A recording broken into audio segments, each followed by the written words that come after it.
ഇനി നോക്ക്, ഇത് നെതുവത്തുൽ മുജാഹിദീൻ AP അബ്ദുൽ ഖാദർ മൗലവി ശാഖയിലേക്ക് അയച്ച സർക്കുലർ, വിചിന്തനത്തിൽ പരസ്യം കൊടുത്തിട്ടുള്ള സർക്കുലർ. എന്താണ് വിചിന്തനത്തിൽ ഈ സർക്കുലറിൽ AP പറയുന്നത്?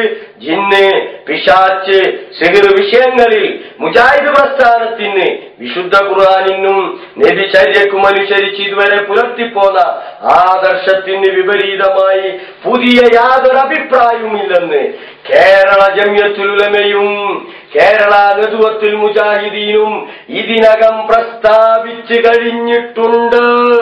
പുതിയതായ ഒരു അഭിപ്രായവുമില്ല. 952 അൽമനാറിൽ എഴുതിയിട്ട അഭിപ്രായം തന്നെയാണുള്ളത്. ഇതാണ് വസ്തുത. എന്നിട്ടോ അബ്ദുറഹ്മാൻ സലഫി ഇപ്പൊ വിളിച്ചു പോവുക. എവിടെ നിന്നിട്ട്? ജാമിയ നദവിയയിൽ നിന്നിട്ട് സിഹ്ർ ഫലിക്കുമെന്ന് വിശ്വസിക്കാത്തവൻ ഹദീസ് നിഷേധിയാണ്. ആരെയാണ് നിങ്ങൾ ഹദീസ് നിഷേധിയാക്കിയത്? സമൂഹത്തിന്റെ മുമ്പിൽ വിശദീകരിക്കണം. എങ്കിൽ ഇതെടുത്തോളൂ. ഇത് സാൽവേഷനിൽ വീട് വീടാന്തരം കയറിറങ്ങി സാൽവേഷന് വേണ്ടി ജനങ്ങളെ ക്ഷണിച്ചപ്പോൾ നിങ്ങൾ നൽകിയിട്ടുള്ള ലഘുലേഖയാണ്. മാന്യ സഹോദര, സുഖമോ? എന്താ സുഖമോ? കേട്ടോ, ഇസ്ലാമിൽ പൗരോഹിത്യമില്ല.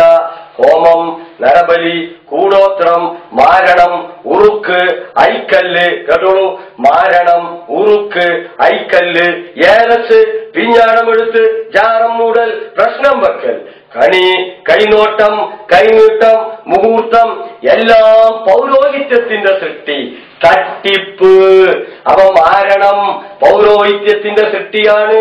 അത് ഫലിക്കുമെന്ന് വാദിക്കുന്നവൻ പുരോഹിതനാണ്, തട്ടിപ്പുകാരനാണ് എന്ന് സാൽവേഷൻ മുജാഹിദുകൾ